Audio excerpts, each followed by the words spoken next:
nimba ukiriho ugikubita umugore nimba ukiriho ugikubita umugabo wawe rwose ikisigiye cyo gukubita umugore cyo gukubita umugabo kubera kuko murabyara dufite abana baba tureberaho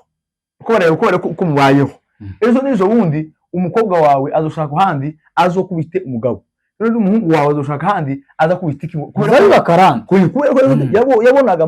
papa yarakubitaga mama twaravuze ati se ni gute umuhungu agenda gukunda akarakunda umukobwa utazi mwabonye umunsi kiwagiye kubaza ababyeyi bati se uyu mukobwa umuryango wawe umeze gute reka kubaza biravugwa yuko n'uyu muntu wakoze kiriya gitendo ari amahano mu bwoko ngo abana n'ababyeyi biwe ababyeyi ngo abana na mama we hano muri iki gihugu urategera tegereza umuntu turabasuje inshuti bavandimwe amahoro y'Umwami Yesu Kristo akomeza abana inama rero nk'ibisanzwe twongeye kandi twagarutse niba abandi mumenyereye Nziza John niyo mazina yanje kubera ikinyamakuru Karing TV Show 1 naho wadusanga udushatse dushimiye abavandimwe badahwema kudukurikirana umunsi ku wundi turashikariza n'abatarakora subscribe kuko bayikora kugira ngo bazakomeze manogerwe n'ibiganiro byacu murakoze cyane niyegereje umuvandimwe kibisanzwe muramuzi turakorana umunsi ku wundi murakoze cyane reka nawe bashe kubibwira Shalom inshuti zacu badukunda badukurikirana hirya no hino ku isi ku migabane itandukanye imigabane ya Afurika imigabane y'Uburayi turabakunda cyane kandi turabishimira kuko mugenda mubitugaragariza cyane muri commentaire zanyu mukurikira ibiganiro byacu mwaduhamagara yewe muri abantu b'agaciro cyane kuri twebwe rero tubahaye kaze kuri uno munsi ngo tubashe kubana mu kiganiro cyacu kugira ngo tugende tubagezaho amakuru atandukanye hirya no hino kandi cyane twebwe twibanda hejuru y'ingo zacu kubera ko ntabwo tuzoja inyuma y'ingo yewe ndetse n'abapasiteri bazaje kuvuga ko ngo ngomba kubwiriza iri somo kugeza abantu baryumvise rero natwe kubera kuko iyi niyo content yacu tugenda tugarukaho umunsi ku wundi kubera kuko abantu benshi ko barubaka ingo zirubakwa buri munsi ku wundi niyo mpamvu utagomba guhema tugenda tubagezaho ibiganiro byacu kuba dukurikiranye bwa mbere ku mazina nyitwa Mosengo Alex ndubatse ndi umupapa umugore umwe n'abana babiri umunyamakuru wacu uri hirya ya kamera turamushimiye cyane rero twinjira mu kiganiro cyacu nkorera ku kinyamakuru cyitwa 5M Michel Pakaring TV abataranyarukira rwose muhanyarukire muraba mugize neza n'abagenda twandikira mu bikari batubwira ko baduha courage nukuri turabashimiye umwami Yesu akomeze abagira neza rero reka tutizinze mu magambo menshi reka muvandimwe afata ijambo dukomeza ikiganiro cyacu mwene data Musengo arakoze cyane Imana mu ijuru igumugisha rero nanje yegereza umuvandimwe Ihora TV turakorana n'umugabo w'imfura turamukunda kandi nawe aradukunda cyane adutekereza ibyiza umunsi ku wundi rero content zacu nk'uko umuvandimwe yarabivuze Musengo twibanda cyane hejuru y'ingo ariko kandi ari ijambo tutazongera gusiga umuntu wese agomba kugenderaho ingo uko zubakwa kandi ikindi congeyeho tazibana zitagira gute zidakomanya amahembe ico kintu tugomba kukimenya kikaja mu mutwe wacu rero nk'uko mubizi uko dukunze kuganira umunsi ku wundi muri iyi minsi hari inkuru ikiriho abwirashira abantu ayivuzeho kenshi cyane y'ibintu byabaye mu gihugu cyo muri Kenya muri Nairobi iyo nkuru yatreninze cyane kabisa abantu bayivuze ibintu byinshi bitandukanye natwe twayivuzeho ariko uyu munsi turaza kandi kongera kwibanda ku nkuru z'uko ingo zigomba kubakwa z'ukuntu abantu bagomba kubana umugore n'umugabo ndetse mugabo ni kuvuga ingo kibaga kubwira abantu batarashaka ukuntu bagomba gutegura ingo zabo ukuntu bagomba kuzitegura cyane ikintu nagitekerejeho reka tubanze tubavugeho gatoya abantu batarashaka sawa ikintu cya mbere wowe utarashaka ukuntu ushobora gutegura urugo rwawe ikintu cya mbere uzabasha gukora ari nacyo cy'ingenzi mu buzima genda ufuka musenge nico gusa iyo niyo point ya mbere ugomba gukora. genda upfukame Fata usenge umwanya usengere urugo rwawe uzobasha kubaka, kuko nta kindi kintu na kimwe gishobora kuzogufasha muri iki gihe bitewe n'ibihe tugezemo by'imperuka bigoye. Genda gusa usenga Imana. Hari abantu benshi bashatse batasenze, urabizi, yabonye umukobwa ni mwiza, afite ifaranga wabo barakize, akirukira biriya isura, yabonye afite agasura keza, kandi icyo kintu yeme cyamaze imiryango. Umukobwa ngo ni mwiza, ngo akomoka hanyana, oya, ufata umwanya usenge ubaze Imana, buriya nta muntu utazuganira n'Imana. twakoze ejo bundi amaze umuntu yabuze akajambo karanezeza, yaravuze ngo nukunda umuntu, niyo tugiye kuganiraho, nukunda umuntu uzomukundira uko ari, umva, uzokunda umuntu nimba afite umutima mwiza, uzomukundira umutima mwiza afite, nimba afite isura nziza, uzomukundira isura nziza afite, nimba afite isura mbi uzomukundira, kubera kuko umutima urashobora guhinduka, muri isura ishobora guhinduka. Of course, icyo kintu nicyo cya mbere tugomba kwibandaho, cyangwa abantu bagomba kwibandaho bataragira ingo zabo, kubera yuko hagiye hagaragara amakesi menshi cyane atandukanye y'abahungu bashatse bashaka inyungu runaka, sibyo cyane, ariko badashaka kubaka ingo. Urabizi ko hari inyungu hakaba no kubaka urugo. Nimba umukobwa yaramuhisemo, mukunde n'amafuti yiwe yose. Nimba wahisemo umugabo, mukunde niki? Uko ateye, uko Imana yamuremye, uko ateye, karata ziwe zose zikunde. Ruriya nirwo rukundo nyago. Rero mwembi mutarashaka, nimugende yemwe turabahonyesha, nimugende mupfukame musenge mubaze Imana, abagore zabaho ko bazaba bameze, kandi mwibwire ngo duheze abagore beza. Bibiliya ivuga ngo, ikavuga ngo tuba cyane twibanze kuri Bibiliya, Bibiliya ivuga ngo amatungo ubukire n'ibindi byose bitangwa n'ababyeyi, ariko umugore mwiza atangwa n'Imana. Nuvuga ngo rero nimba udafashe umwanya wo gusengera uwo muzobana turamumenya, ariko iyo ufashe umwanya wose wawe, Imana keneye umukobwa mwiza umeze gutya nuku apana wango umutaje uvuye ngo nkeneye umukobwa mwiza umeze gutya nuku nurangiza kandi Imana uwo niwe nkeneye. Imana izumuguheza kuko bivuga ngo usaba arahabwa. Tubona ikintu abantu batazi gusenga, hari umuntu n'umukuru ukavuga ngo Imana azompa umugore, keneye urugo uzampa umugore mwiza. Ikintu cya mbere uko mwene data yaravuze, nimba ugiye gusenga uvuga ngo Imana shaka umukobwa w'umutima mwiza, shaka umukobwa w'inzobe swate wirabura swate w'imibiri yombi,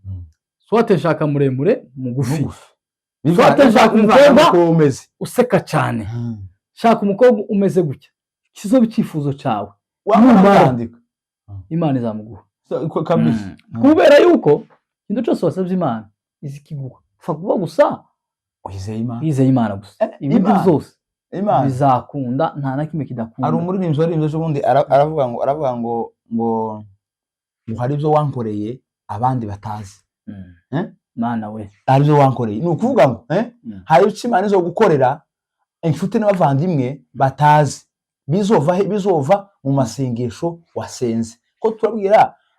urubyiruko rwacu rutarashaka, bavandimwe timugire ubwo gushaka, ahubwo nimushake, kuri kubaka n'umugisha, kubaka n'umugisha. Nubwo umugisha wawe ufite uracyari umwe,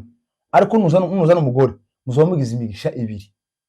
urumva. Kandi nurangiza urugo nuzoba warusengeye neza, muzobaho mu rugo rumeze neza. Ingaruka dufite ubunye muri iki gihe muvandimwe bw'amwe makuru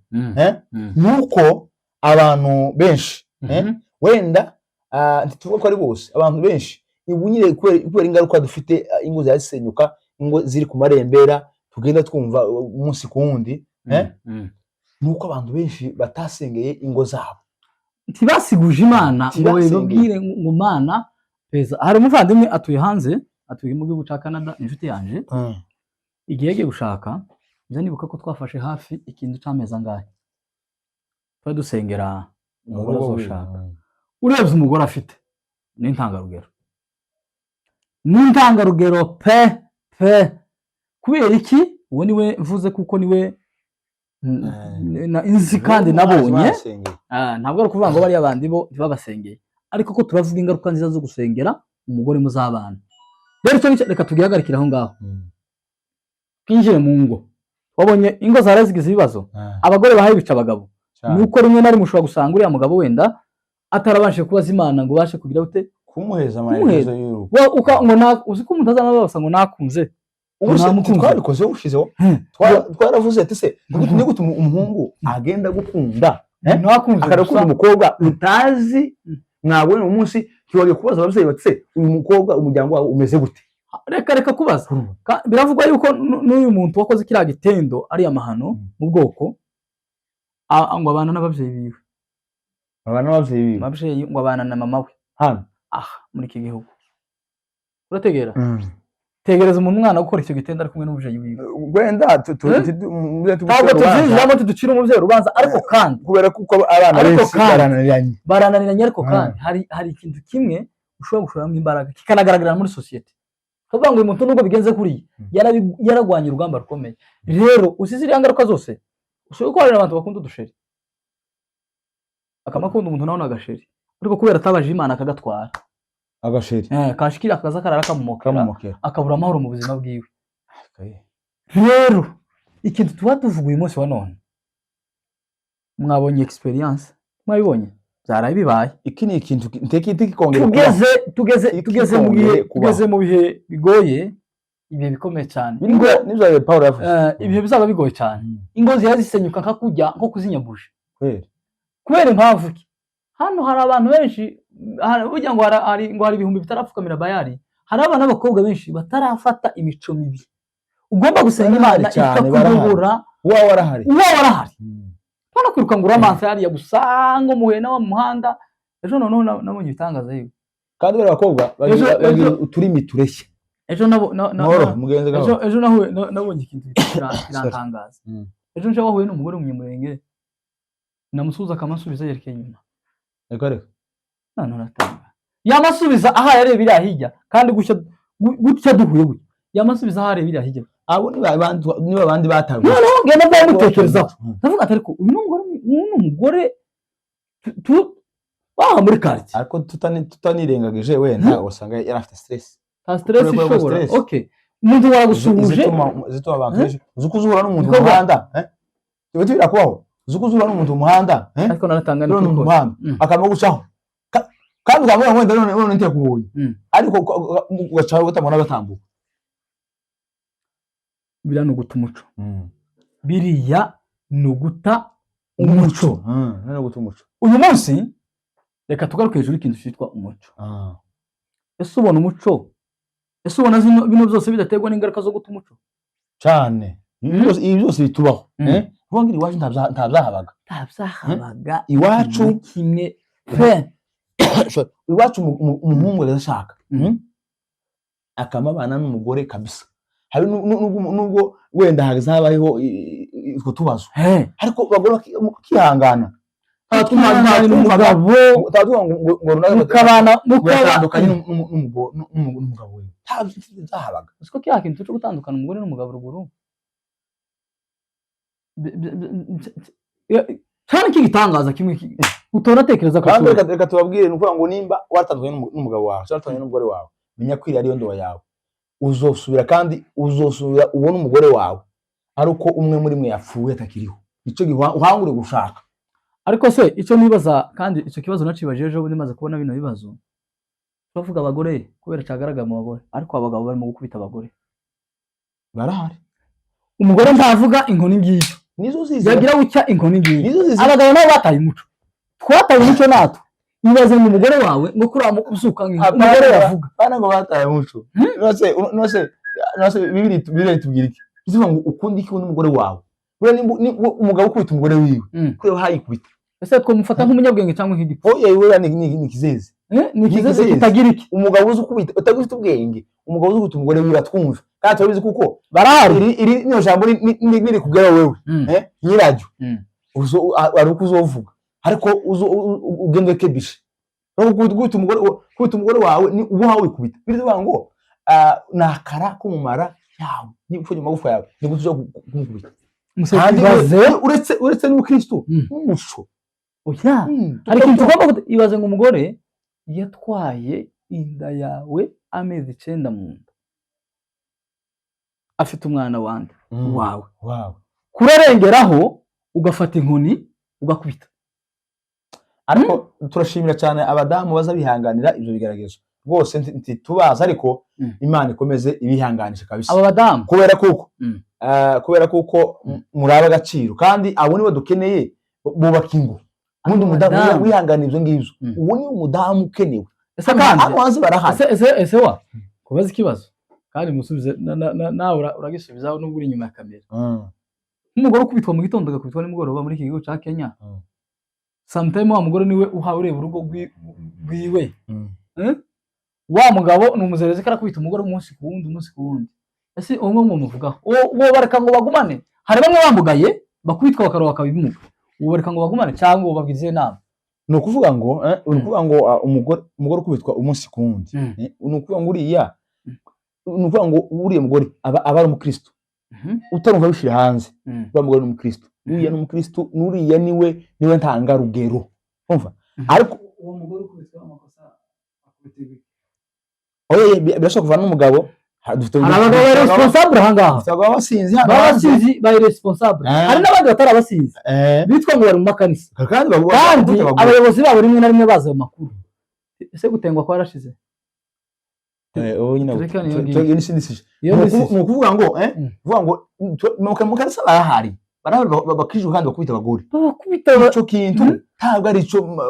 inshuti zacu, niba tuba tubibabwira si uko wenda ntabihari, nuko bihari kandi nyirabyo nabyumva hagomba kubireka. No kwita umugore iki siginyesha cyo kwita umugore ahubwo ni ikinyeshana cyo guhana inama ngo twubake ingo zacu, ko turabyara nose umwana azaduka mu gitondo, nyina azaduka mu gitondo, abana basanga nyina afite ikigo kujisho, basanga ise bamuciye ugutwi aho niba yaravuga ati papa uko nyine muzima none ugutwi kwagiye hehe, aho nimbe yarekuriye. Mweke twerera abana imbuto nziza, twerera abana umuco wacu wa Kinyamurenge, nibwo abana bazokura bamenya umuco wa gakondo. Kwanza bano bantu benshi bishe mu makanisa niba bazakorera amahano, abasinzi abantu bamaze kubamenyera ko ari abanyamafuti. Abasinzi kenshi twese twabaye abasinzi, kujya umusinzi kugira ngo azogukoroga azashikana nasindiye mu kamaryango. Ariko bari abantu bari hariya mu makanisa bitwa ngo n'abakristo benshi dufite amakuru yabo yuko bari mutabaga kubita abagore, kandi agakomeza akisha muri kanisa tumuzi ko ari umunyamafuti nawe akazi. So rero reka mubwire je bari kintu natekereje, turaba Kristo turakijijwe, ariko kandi ibaza ari mushiki wawe karakubitwa mu gitondo na nimugoroba, ugenda ufate mushiki wawe umuzane mu mahoro. Uriya sumuga buriya ni yaduye reka nkubwire gukosha umuntu tubisobanura ngo umujane kwicuma no kumugurisha, kwase kumukosha no kumugurisha. None se reka nkubaza akakabazo, sibyo? Mushiki wawe karakubita kandi uzi ufite amakuru 100% none nyiko ntiwebuga amakuru yiwe yuko uriya mushiki wawe ni utunze uriya mugabo rimwe na rimwe, sibyo? Akora ibisabwa byose ariko umugabo akamurengeraho, kandi umugabo ufashwa rimwe na rimwe afite umushiha. Umugore bamwe akagore ngo n'ubundi ngo nuko ngo niko karangize ngo niyo mpavuga akazamura kera umugore akaba arakubiswe. Jewe nukugenda nkamufata mu mahoro ya Nyagasani, kuko yaho gukubitaga uriya ni yaduye, kandi yaduye ikintu kiza kimushobora nuko umugwanye cyangwa se ukamuhunga. Yego arakoze kivuga iki banzu kirangize iki warabaje cyo kintu uriya si yaduye n'umugabo we cyangwa ni yaduye wiwe. Waruze ngo umugabo ukubita umugore nukuvuga ngo ahangaho impano twotanga abavandimwe, ko ibi ni ibintu biba bihari, ni birahari nubwo batakibwiriza matorero. Wowe bavuga ati kubera ko abagabo basigaye bakubita abagore, hariho n'abagore basigaye bakubita abagabo barabamaze. So rero tureke ko bavuga ko tuvuga ku bagabo bagenzi bacu. Rero niyo mpamvu tugomba kubibwirizaho cyane, turuburira abantu. Nimba ukiriho ugikubita umugore, nimba ukiriho ugikubita umugabo wawe, rwose ikisigiye cyo gukubita umugore cyo gukubita umugabo, kuko murabyara dufite abana baba tureberaho uko bareba uko mubayeho.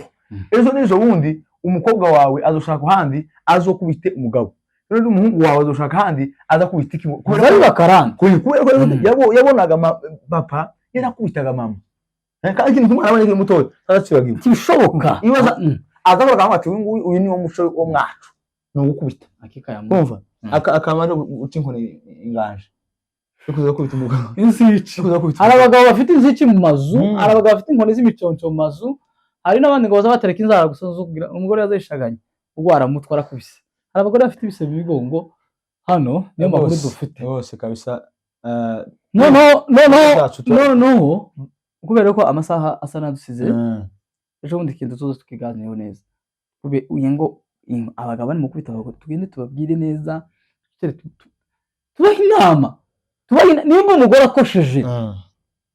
mubabarire buriya ari takwirukira ngo wafashe ingo ibyo n'ibintu bizakera nimba twarakijijwe ni gute utosaba umugabo wawe imbabazi ni gute utosaba umugore wawe imbabazi ukantu gatoya gusa akamaga n'umuntu wavuze avuga ngo umugore n'umugabo ngo bapfuye mu korogate ngo umugabo ngo se korogate ngo yikanze gute nango yikanze ayiturutse ruguru yaturutse ico abarikindi bakora ibi ntambara ni ngo abantu badakijijwe bazakoruganishwa n'akantu gato bazapfusa so bavandimwe tubona ku musozo turabashimiye cyane turabizi kuko iyo tugenda tuganira ni ibintu byubaka kandi ntawe tuba tugenda dutunga urutoki oya twabwiye ko twebwe kuri makuru zacu tuzona tubazanira ubuhamya abantu bafite ubuhamya tubazanire n'impuguro n'impanuro kubera ko abo turiyizi tuzi ibyo tuvuga kandi nta muntu tuzotuga nta muntu tutunga urutoki ariko ibyo tubabwira tuzi uko wenda hari abo bizabifasha hari abo bizabubaka hari abo bizabigwa neza rwose kandi namwe turabashimye ko iyo tubona tuba tuzamuka nuko mama mugate muduteza imbere turabakunda cyane turabakunda Imana ibaho umugisha bavandimwe tubifuriza n'umwaka musha bavandimwe turabashimiye ko mudahwema gukurikirana ibiganiro byacu kandi turizera ko bizabubaka bikabafasha ingo nicyo kintu cya mbere kuko urugo niryo kanisa rya mbere iyo rusenyutse kanisa ribarishize muri wewe ariko iyo gubakitse ni kanisa ribaryubakitse rero abantu batarashaka twabwiye ngo mugende mufate umwanya musengere aba muzobana ari abahungu ari abakobwa ari mu gushaka batasiguje biri mu kubibazo bagasanga abagabo ni ibibazo mu ngo n'abagore nako n'abagabo nuko bagasanga abagore ni ibibazo rero reka tubasabe mwebwe mutarakanda hariya mutarakora subscribe ko mwazadukandira shuti bavandimwe kugira ngo muzakomeze mukurikirana ibiganiro zacu igisohotse umunsi kundi mugikurikirana kugira ngo kizabashe kubagirira akamaro turabakunda bye bye murakoze cyane